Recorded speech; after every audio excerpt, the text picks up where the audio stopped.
बहुत समय पहले की बात है। एक राजा के 3 पुत्र थे। काफी समय तक सत्ता संभालने के बाद अब राजा समय रहते अपने राज्य की कमान किसी योग्य के हाथ में देकर जिम्मेदारियों से मुक्त हो जाना चाहते थे। वैसे तो इसके लिए वे अपने 3 पुत्रों में से सबसे बड़े पुत्र को उत्तराधिकारी घोषित कर सकते थे, परंतु वे ऐसा करके वे अपने 3 पुत्रों में किसी प्रकार का कोई कलह पैदा नहीं करना चाहते थे। ऐसे में उन्होंने अपने 3 पुत्रों में योग्यता के आधार पर राज्य के अगले उत्तराधिकारी का निर्णय करने की सोची।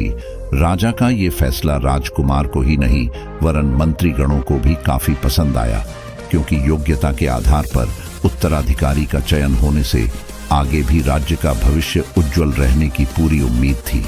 अब सवाल यह था कि राजा अपने 3 पुत्रों में सबसे योग्य का चयन कैसे करें। इसके लिए उन्होंने अपने मंत्रियों के साथ काफी मंथन किया। एक दिन राजा ने अपनी 3 बेटों को अपने पास बुलाया और कहा, मेरे अंदर अब पहले जैसी शक्ति और सामर्थ्य नहीं रहा। ऐसे में मैं वक्त रहते अपने अगले उत्तराधिकारी अर्थात राज्य के अगले शासक का चयन कर देना चाहता हूं, जिससे आगे चलकर मेरे न रहने पर इस बात को लेकर तुम तीनों में किसी प्रकार का संघर्ष की स्थिति उत्पन्न न हो। राज्य की सत्ता मैं उसके हाथ में देना चाहूंगा जो राज्य के प्रति अपनी जिम्मेदारियों को ठीक समझ सके और उसे ठीक से निभा सके। उसमें वह योग्यता हो जिससे वह प्रजा की समस्याओं का ठीक ढंग से निवारण कर सके और उनकी रक्षा कर सके।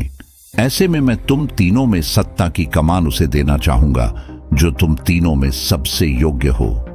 राजा की ऐसी बातों को सुनकर तीनों बहुत खुश हुए। राजा ने फिर कहा, मैं तुम तीनों के मध्य कुछ प्रतियोगिताएं रखूंगा, जिसमें जो खुद को सबसे बेहतर साबित करेगा उसी को मैं अपना उत्तराधिकारी बनाऊंगा। राजा ने इस प्रतियोगिता के लिए अगला दिन निर्धारित किया। अगले दिन सुबह राजा ने अपने 3 बच्चों को अपने पास बुलाया। जहां राजा ने अपने बड़े लड़के से एक काठ का उल्लू बनाने को कहा, उसने दूसरे बेटे को मिट्टी का उल्लू बनाने को कहा। वही उसने अपने सबसे छोटे बेटे को कागज पर एक खूबसूरत उल्लू बनाने को कहा। बाद राजा ने अपने 3 बेटों से कहा, मैं शाम को आकर तीनों का काम देखूंगा। जिसका काम सबसे अच्छा होगा मैं उसे राजा बनाऊंगा। पिता के जाने के बाद दोनों बड़े बेटे अपने काम को पूरा करने के लिए तन मन से जुट गए। वहीं राजा का तीसरा बेटा जो थोड़ा आलसी था, वह थोड़ी ही देर काम करने के बाद थकावट महसूस करने लगा। मेरे उसने पास रखे पलंग पर लेटकर थोड़ा आराम करने की सोची। पलंग पर लेटते ही वह अपने राजा बनने के बाद अपने सुनहरे भविष्य और अपने ऐशो आराम की कल्पनाओं में डूब गया। उसे लगने लगा कि अब तो उसे कल भी करने की आवश्यकता नहीं होगी। उसे जिस चीज की इच्छा होगी वह वस्तु अगले ही पल उसके समक्ष प्रस्तुत हो जाएगी। हालांकि बीच बीच में उसका मन ख्यालों से निकलकर काम की तरफ भी लौटता, मगर जब भी वह काम की ओर देखता तो उसे आलस्य पूरी तरह घेर लेता। उसे लगता है कि यह काम काफी आसान है, ऐसे में थोड़ा आराम करने से कुछ नहीं बिगड़ने वाला। वह उसे कुछ ही समय की मेहनत में उसे पूरा कर लेगा। देखते ही देखते सुबह से दोपहर और दोपहर से शाम होने को थी, मगर उसके ख्याली सपनों का न तो अंत हुआ और न उसने काम को शुरू किया। लेकिन देर होता देख मन ही मन उसके अंदर छटपटाहट सी होने लगी थी। अब देर हो रही है, उठो और काम शुरू करो। एक मन उससे बार बार कहता कि मगर तब तक उसका आलसी मन उसके पैरों को जोर से जकड़ लेता और उसे लेटे रहने और ख्यालों में डूबे रहने के लिए मजबूर कर देता है। तभी अचानक पिता के आने की आहट ने उसके शरीर में मानो 440 वोल्ट का करंट पैदा कर दिया हो। वह पिता की आवाज को सुनते ही घबरा गया, क्योंकि उसने तो अभी तक तो काम शुरू भी नहीं किया था। ऐसे में वह भागकर काम करना शुरू कर दिया। अभी उसने काम शुरू ही किया था कि तभी उसके पिता वहां आ धमके। पिता को सामने पाकर वह और ज्यादा घबरा गया। वही बेटे के इस आधे अधूरे काम को देखकर राजा बहुत क्रोधित हुए, क्योंकि उन्होंने अपने बेटे से जिस तरह की काम की अपेक्षा की थी, बेटे ने उसके बिल्कुल विपरीत काम किया था। ऐसे में पिता का क्रोधित होना स्वाभाविक था। पिता के गुस्से को देखते हुए बेटे ने कहा कि बस बस हो गया है पिताजी। यह कहकर अपने काम में लग गया, मगर पिताजी ने उसे रोक दिया और कहा, समय अब खत्म हुआ। तुम्हें जितना वक्त मुझे देना था मैं दे चुका हूं, अब बारी तुम्हारे की काम को जानने की है। तुमने अपना कार्य बिल्कुल भी पूरा नहीं किया है। मुझे लगता है कि तुम इस राज्य के राजा बनने के योग्य नहीं हो, बल्कि इस राज्य का उत्तराधिकारी बनने के योग्य तुम्हारे दोनों बड़े भाई हैं, जिन्होंने अपना कार्य बड़ी ही सफाई से और समय रहते पूरा कर लिया है। तब छोटे बेटे ने कहा, नहीं नहीं पिताजी, ऐसा नहीं है। असल में मेरा काम उन लोगों से थोड़ा कठिन था, इसीलिए मैं अभी तक अपना काम पूरा नहीं कर सका हूं। अगर मुझे भी वैसा ही काम मिला होता तो आप देखते हैं कि मेरा भी काम उनकी तरह समय से पूरा हो गया होता। पिता को बेटे की ऐसी बातों को सुनकर बहुत अजीब लगा। उसने कहा, अच्छा, अगर ऐसा है तो ठीक है, मैं तुम्हें एक आखिरी मौका अवश्य दूंगा।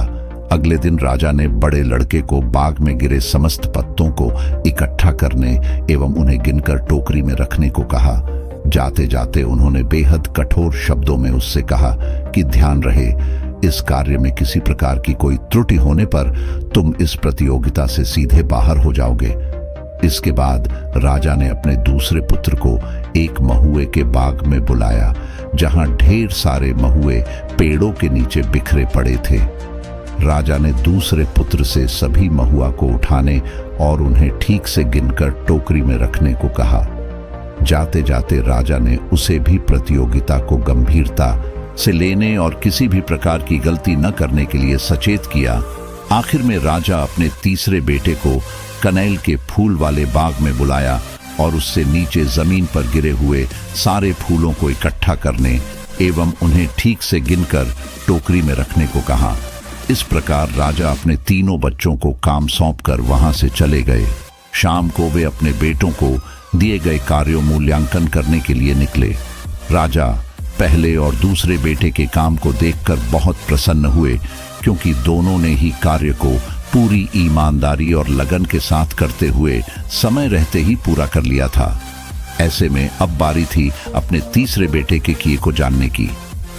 वैसे तो राजा को अपने दोनों बेटों की तरह ही अपने तीसरे बेटे की योग्यता एवं क्षमता पर पूरा भरोसा था, परंतु तीसरा बेटा पिता के जाने के बाद बाघों के बीच लेटे हुए अपने राजा बनने के बाद अपने द्वारा किए जाने वाले राज्य में अहम बदलाव का खाका खींचने और लंबे चौड़े एक्शन प्लान बनाने में लगा रहा। और इस प्रकार आलसी बेटे ने फिर पूरा दिन बस अपने आराम तलबी और ख्याली पुलाव बनाने में गंवा दिया। थोड़ी ही देर में उसे राजा की आवाज सुनाई दी। राजा की आवाज सुनते ही वह घबरा गया, क्योंकि अभी तो काम शुरू भी नहीं हुआ था और इधर राजा के आने की आहट सुनाई देने लगी। ऐसे में वह काफी तेजी से दोनों हाथों से बाग में गिरे फूलों को उठाकर टोकरियों में भरने लगा। हड़बड़ाहट में वह किसी जानवर की तरह बाग में आधा लेटे लेटे कर फूलों को टोकरियों में भरने लगा। अभी उसकी एक टोकरी भी पूरी नहीं भरी थी कि तभी राजा उसके सामने आ खड़े हुए। राजा को देखते ही पहले से ही पसीने में लथपथ छोटा बेटा और घबरा गया और बस बस हो गया है पिताजी, यह कहकर अपने काम में लग गया। मगर पिताजी ने उसे रोक दिया और कहा, तुम्हें हर बार और वक्त चाहिए, मगर वो मैं नहीं दे सकता। तुम एक बार फिर फेल हुए हो, इस बार तुम क्या कहना चाहोगे? तब छोटे बेटे ने अपनी वही पुरानी बात दोहराई, नहीं नहीं पिताजी, ऐसा नहीं है। असल में मेरा काम उन लोगों से थोड़ा कठिन था, इसीलिए मैं अभी तक अपना काम पूरा नहीं कर सका हूं। अगर मुझे भी वैसा ही काम मिला होता तो आप देखते हैं कि मेरा भी काम उनकी तरह समय से पूरा हो गया होता। पिता को बेटे की दोबारा वही बात सुनकर उन्हें पहले तो बहुत गुस्सा आया, परंतु एक राजा का दायित्व निभाते हुए उन्होंने उसे एक आखिरी मौका देने की सोची। अगले दिन राजा ने अपने तीनों बेटों को अपने महल के पीछे बुलाया। महल के पीछे एक बहुत बड़ा सा कुआं था। राजा तीनों बेटों को कुएं से थोड़ी दूर ले गए। वहां पहले ही से थोड़े बड़े आकार के गड्ढे खुदे हुए थे। राजा ने कहा, इस बार तुम लोगों को मैं एक ही जैसा काम देना चाहता हूं, ताकि किसी के साथ किसी प्रकार का अन्याय न हो और कोई ये न कह सके कि मेरा काम दूसरे वाले के काम से कठिन था। मैंने यहाँ 3 समान गड्ढे खुदवा रखे हैं और मैं चाहता हूं कि तुम तीनों इन गड्ढों में से अपने लिए एक एक गड्ढे को चुनकर उसमें सामने वाले कुएं से पानी लाकर डालो। जिसका गड्ढा सबसे पहले भरेगा, मैं उसे ही अपना उत्तराधिकारी नियुक्त करूंगा। राजा के जाने के बाद राजा के दोनों बड़े बेटे तन मन से काम में लग गए। वहीं तीसरा बेटा गड्ढे से थोड़ी दूर बने एक झूले पर लेट गया। यह काम उसके लिए बहुत ही सरल था। ऐसे में वह जान गया कि उसे इस देश अगला राजा बनना अब तय है। ऐसे में उसने झूले पर लेटे लेटे एक बार फिर राजा बनने के बाद आगे की योजनाओं पर विचार करना शुरू कर दिया। इन्हीं योजनाओं पर विचार करते करते न जाने कब दोपहर और फिर दोपहर से शाम हो गई। हालांकि इस बीच उसने कई बार उठकर काम करने की सोची, मगर कभी उसका मन नहीं हुआ तो कभी अभी तो बहुत समय है, थोड़ी और आराम करके फिर चलता हूँ। इन्हीं सब बहानों में उसका सारा दिन निकल गया। तभी अचानक उसकी नजर ढल रहे सूरज पर पड़ी। वह समझ गया कि एक बार फिर उसने काफी देर कर दी है। ऐसे में वह तेजी से कुएं की तरफ दौड़ा और जल्दी जल्दी पानी भरकर उसे गड्ढे में डालने लगा। उसने थोड़े ही समय में बहुत ढेर सारी मेहनत की, परंतु यह क्या, उसकी मेहनत तो कहीं दिखाई ही नहीं दे रही थी। वह गड्ढे में जो भी पानी डालता वह पलक झपकते ही कहीं गायब हो जाता। दोबारा से जब वह पानी लेकर आता तो गड्ढे में एक बूंद भी पानी नजर नहीं आता। थोड़ी ही देर में वह झल्ला गया, क्योंकि एक तो सूरज को डूबने की जल्दी पड़ी थी, दूसरे गड्ढे में पानी ठहरने का नाम ही नहीं ले रहा था। असल में गड्ढे की मिट्टी बलुअट थी, जिसके कारण पानी डालते ही मिट्टी सारा पानी सोख लेती थी। ऐसे में उसकी मेहनत निरर्थक जा रही थी। हालांकि काफी प्रयासों के बाद गड्ढे में थोड़ा पानी जरूर आ गया, मगर तब तक लगभग अंधेरा होने को था। तीसरे बेटे ने समझ लिया कि यह काम जितना आसान लग रहा था उतना आसान था नहीं। पिताजी ने बहुत सोच समझकर यह काम उन्हें सौंपा था। ये जानते थे कि इन गड्ढों को भरना इतना आसान नहीं होगा जितना कि दिख रहा है, मगर अब पछताए होत क्या जब चिड़ियां चुग गई खेत। बेचारा छोटे से गड्ढे तक की दौड़ ऐसे लगा रहा था जैसे कोई ट्रेन छूट रही हो। वैसे यह एक सच भी था, ट्रेन छूट ही रही थी। उसके सुनहरे भविष्य की थोड़ी देर में ही राजा का वहां आना हुआ। राजा को देखते ही दोनों बेटे काफी खुश हुए। उनके द्वारा सुबह से की जा रही अथाह मेहनत के बाद अब उन्हें पिता से मिलने वाले एक अच्छे फल का इंतजार था। वहीं तीसरे बेटे ने पिता को सामने देखते ही मिट्टी के घड़े को कुएं में फेंक दिया। ऐसा करके उसने अपने कार्यों का मूल्यांकन स्वयं कर दिया था। राजा ने दोनों बेटों के कार्यों को देखने के बाद सीधे तीसरे बेटे के पास पहुंचे और बोले, क्यों, आज तो तुम्हें मुझसे कोई शिकायत नहीं है ना? आज तो मैंने तुम्हें वही काम दिया है जो इन दोनों को दिया है। अब बताओ, तुमने मेरे द्वारा दिए गए कार्य को कितना पूरा किया? पिता की बातों का उसके पास कोई जवाब न होने के कारण उसने एक बार फिर पिता से कहा, बस बस पिताजी, थोड़ी देर और बस हो ही गया है। मगर पिता ने कड़े शब्दों में कहा, नहीं, बस अब इससे ज्यादा मैं और समय मैंने तुम्हें नहीं दे सकता। अब समय खत्म हुआ, अब बारी परिणामों की है। मैं समय है तुम सबके कार्यों के मूल्यांकन का। ऐसा कहकर पिता खुदे हुए गड्ढों की तरफ बढ़ गए। उन्होंने बारी बारी से सभी गड्ढों को देखा, मगर परिणाम फिर वही थे। दोनों बेटों के गड्ढे पानी से लबालब थे। वहीं छोटे बेटे के गड्ढे में पानी इतना ही था मानो जैसे भूमि पूजन हुआ हो। पिता को ऐसे में अपने छोटे बेटे पर बहुत गुस्सा आया। उन्होंने कहा, अब बताओ, इस बार तुम क्यों फेल हो गए? अब क्या तुम्हारा गड्ढा उन सबसे बड़ा था, या कोई और वजह बताना चाहोगे कि जिससे यह समझा जा सके कि तुम्हारा काम दूसरों से कठिन था? तुम कब तक झूठे बहाने से हकीकत को छुपाते रहोगे? तुम कब जागोगे? आज तुमने अपने जीवन का सबसे सुनहरा मौका गवा दिया। तुम्हारे अंदर भी वही क्षमताएं हैं जो इनमें हैं। मैं जानता हूं कि तुम किसी भी मामले में इन दोनों से कम नहीं थे, मगर आलस्य में हर काम को आगे और आगे टालते जाने की आदत ने तुमसे इस देश की सत्ता पाने का भावी मौका छीन लिया। राजा ने फिर कहा, वैसे भी मैं नहीं चाहता कि एक ऐसा शख्स इस देश की सत्ता संभाले जो खुद एक नंबर का आलसी हो। ऐसा आलसी व्यक्ति कभी भी किसी भी जिम्मेदारी को ठीक से नहीं निभा सकता, क्योंकि वह किसी भी काम को तुरंत करने की बजाय उसके लिए आगे की तारीख तय करने में भरोसा करता है। ऐसे शख्स को इस देश का उत्तराधिकारी बनाकर मैं देश के भविष्य को अंधकार में नहीं डाल सकता। आखिर कैसे कोई राजा अपने देश के भविष्य को अपने ही हाथों गर्त में धकेल सकता है। राजा ने अपने दोनों बड़े बेटों को आधे आधे राज्य की कमान सौंप दी और स्वयं को जिम्मेदारियों से मुक्त कर लिया। आलस्य मनुष्य का सबसे बड़ा शत्रु है। जो व्यक्ति आलस्य करता है वह स्वयं अपने भविष्य को निरंतर गर्त की ओर धकेलने का कार्य करता है। अगर आपको सफल होना है तो सबसे पहले अपने अंदर से आलस्य रूपी विकार को दूर भगाना होगा। दोस्तों, अक्सर हम सभी थोड़ा या ज्यादा पर आलस्य जरूर घिरे रहते हैं। जो काम किसी भी वक्त किया जा सकता है, उस काम के लिए भी हम दिन व मुहूर्त तय करते हैं, और कभी कभी तो उसका दिन और मुहूर्त कभी आता ही नहीं। वह दिन प्रतिदिन टलता चला जाता है और फिर वही आसान सा काम काफी कठिन लगने लगता है। यहां तक कि कभी कभी तो वह काम हमें डराने भी लगता है। हम उससे दूर भागने लगते हैं। उस काम के बारे में हम फिर सुनना भी नहीं चाहते और एक दिन उसके बुरे परिणाम भुगतने पड़ते हैं।